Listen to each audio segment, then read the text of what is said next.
Congratulations till a little later. To deliver his maiden speech to the House now, Ian McKelvey. Thank you, Mr. Speaker. Mr. Speaker, I rise with a sense of great history to present my maiden speech to Parliament. My Rangitikei electorate has had a representative in this House for 150 years. My family have lived in the Lower Rangitikei for 160 years, and I'm the 27th person to come here as a representative of the Rangitikei electorate. I'm following some great people into this House, and I want to particularly take this opportunity to acknowledge the wonderful role my predecessor, Simon Power, played in the affairs of both the Rangitikei electorate and New Zealand. He made his mark here and left an impression on us all that will last a long time. Simon is a man who was, in his time in politics, able to bridge the divide that the Westminster system of democracy creates. I sincerely hope that in my time here I may be able to encourage consensus that sees this House able to make the best possible decisions for our collective futures. I wish to thank all of those who have helped make my first few weeks in this place as easy as possible. From all those security people who look after us on a daily basis to the Prime Minister, they have been a great assistance. I wish to thank those who have helped me get here, and particularly those who supported me during the election campaign, both with the campaign and with my induction into the National Party. A special thanks to my wife of 38 years, Sue. She is my number one campaigner. To our family, Diana, Cam and Rachel, Angus and Harry, and my mother Rosemary, two brothers and a sister who are sitting in the audience today, and who have put up with many hours of following, filling in for, making excuses for, and supporting me in my somewhat unexpected career path to date. A career path probably instilled in my blood by my father John, a shy man who enjoyed politics and played a part in local government in an all too short a life. It's appropriate to acknowledge my near neighbours, Ian Lees-Galloway and the Honourable Chester Burrows, who represent the cities that will help forge the future for the people of the Rangitikei electorate. For without strong leadership from our cities, rural New Zealand suffers. I must also acknowledge Tariana Turia, whose electorate covers the Rangitikei and beyond, and who's hugely respected for the work she does for our people. The Rangitikei electorate, for those who need to know, contains 4.5 million sheep, 400,000 beef cattle, 175,000 dairy cows, and 63,000 people, of whom 28% are Maori. We're also the home to the North Island ski fields, the Tongariro National Park, the home bases of the New Zealand Army at Linton and Wairau, the Air Force at Ohakea, and New Zealand's largest university in Massey. Our electorate contains the brainy part of Palmerston North, stretches over 300 kilometres north to Taumarunui, and contains some of New Zealand's most beautiful scenery. It also contains the bulk of New Zealand's fragile hill country, ensuring the activities of our regional council are critical to the future of that sector. My driver throughout my public life to date has been to create a better place for future generations of my family and yours to live and work in. I'm a 6th generation New Zealander, have 8th generation grandchildren, and I hope that my family will still be here enjoying our wonderful but different country in 8 generations' time. I'll give you a brief synopsis of my life to date before getting into the things that really matter to me and those who encourage me to aspire to a stint in our Parliament. My family have lived in 2 kilometres of the place I live in since 1850. They have lived in the house I live in since 1900. We are Rangitikei people. I was educated at Pony Road, 2 kilometres away on a metal road, from home before going on to boarding school for the rest of my school life. This was followed by a short stint at Massey University, where I learnt a lot but passed little. I then farmed for quite a time before venturing into the commercial world via the motor industry with 2 very good friends of mine, and they've survived too because they're both here today as well. This led in turn to involvement as a director of various insurance, property, finance and farming entities. One of those, the Farmers Mutual Group, or FMG, the pre-eminent rural insurer in New Zealand, and despite the event of the past year and a half, still a very strong and much needed entity in our industry. Some 9 years ago, I was elected as Mayor of the Manawatu District, following 4 years as President of the Royal Agricultural Society of New Zealand. My election as Mayor taught me so much about the people and things that matter to them, about how to get communities working well, about disaster as we were hit by the massive 2004 floods and storms and needed a very large, at the time, recovery package put in place by the government of the day. It also opened doors for me, and I'm currently Chairman of Special Olympics New Zealand, a position that has taught me so much about the disability sector in New Zealand. In my life to date, I've also been President or Chairman of various racing clubs, A&P shows, rugby clubs, our local school and a number of other community-based organisations. Enough on me and on to why I am here. I was offered an opportunity to stand for the Rangitikei electorate seat when Simon Power unexpectedly resigned. It was something I had never aspired to, but it seemed logical that I'd take what I'd learnt to date and use it in an effort to better our lives as New Zealanders. Those learnings are as follows. My lifetime in agriculture leaves me in no doubt that we will always be one of the world's most efficient food producers, and we will continue to have a very important role to play in feeding pieces of the world as its population grows rapidly. To continue to achieve this, there are a number of issues that we must give attention to. The environment, our people and agriculture must travel hand in hand as we grapple with the effects we humans have had on our landforms, our rivers and our natural heritage.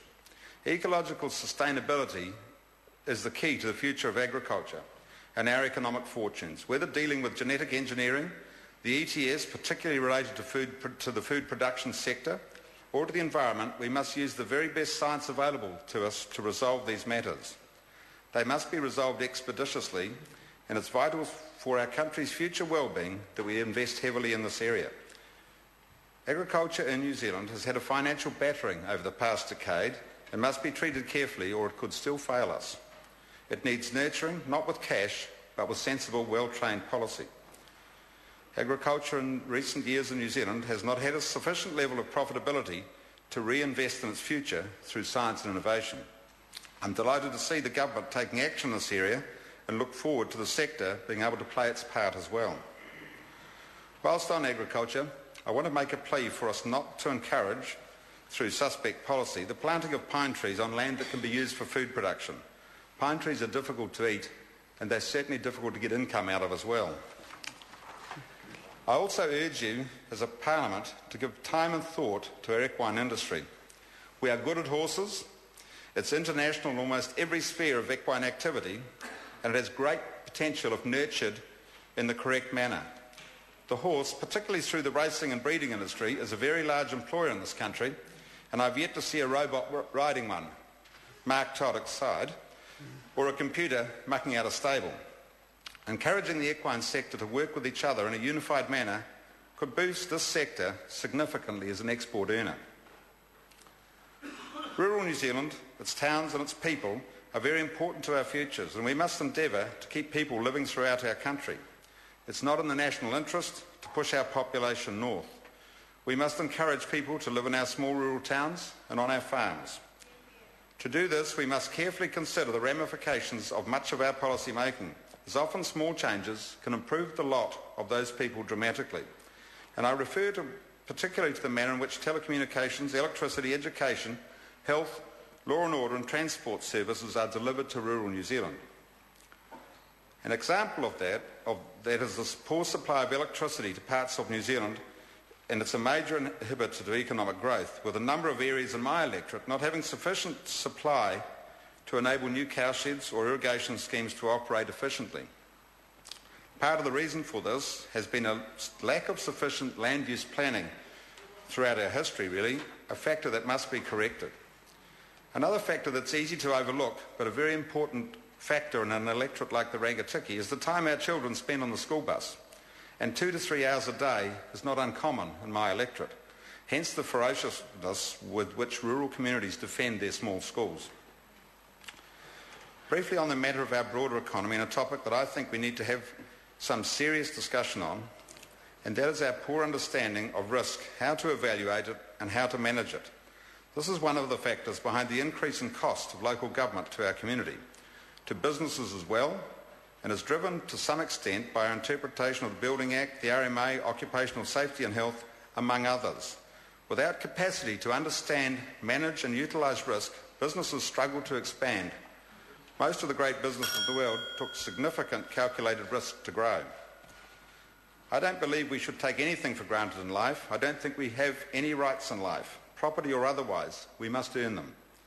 I have a strong belief in what I call social order or justice, and that often means that those who have to give a hand up to those who have not. Where I come from, unhappy people don't make a happy workforce, and our country cannot operate effectively with an unhappy workforce. To achieve this, we must have a strong, progressive economy, enabling us to pay what a person is worth. We can no longer continue to allow the well-off to claim on the welfare systems by hiding income or assets. There is no place in New Zealand society for greed, and we have seen and suffered from plenty of that in the last few years. Through family experience, and more recently through my role as chairperson of Special Olympics New Zealand, I have a particular interest in the lives and circumstances of our disabled community. There are an estimated 55,000 people born with an ID in this country, a large majority of whom are males. There are nearly 250,000 physically disabled New Zealanders. We know that investment in this sector produces significant gains for the people and family involved and for our country as a whole. I will continue my strong advocacy for these New Zealanders and support them in their efforts to achieve better life expectancy and make a greater contribution to our society.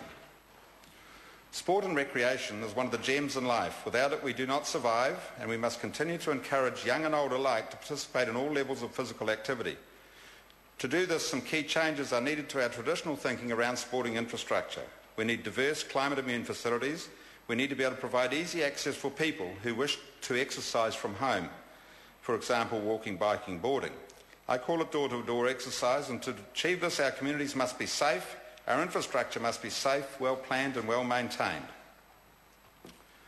One could not have spent 9 years in local government without acknowledging there must be a better way. And there is, and it does not involve dramatic change.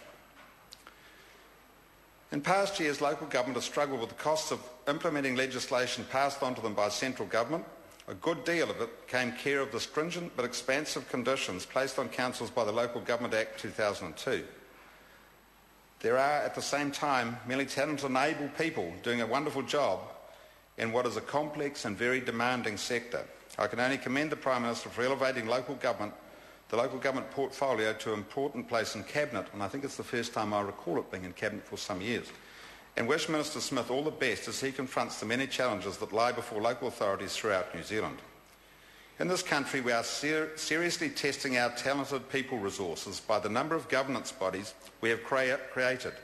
And as a consequence, we have the requirement for large numbers of chief executives, chief financial officers, elected members or directors.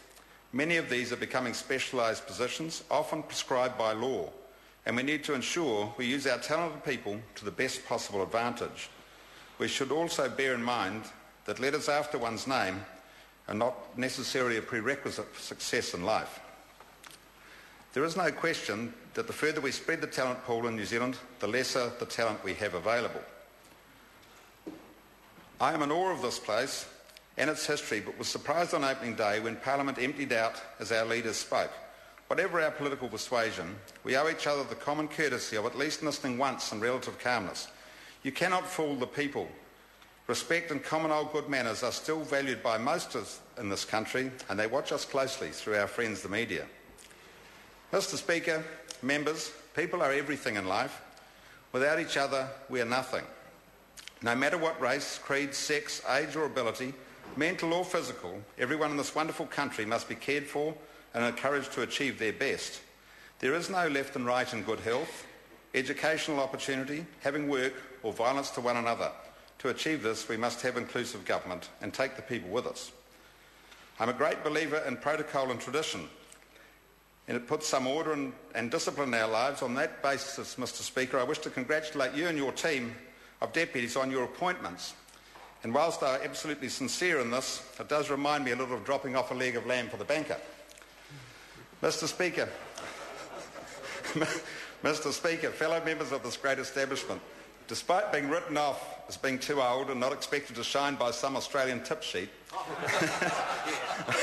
I hope in my time here to make a contribution to New Zealand, and I hope that when I get to leave, and I hope to choose that time,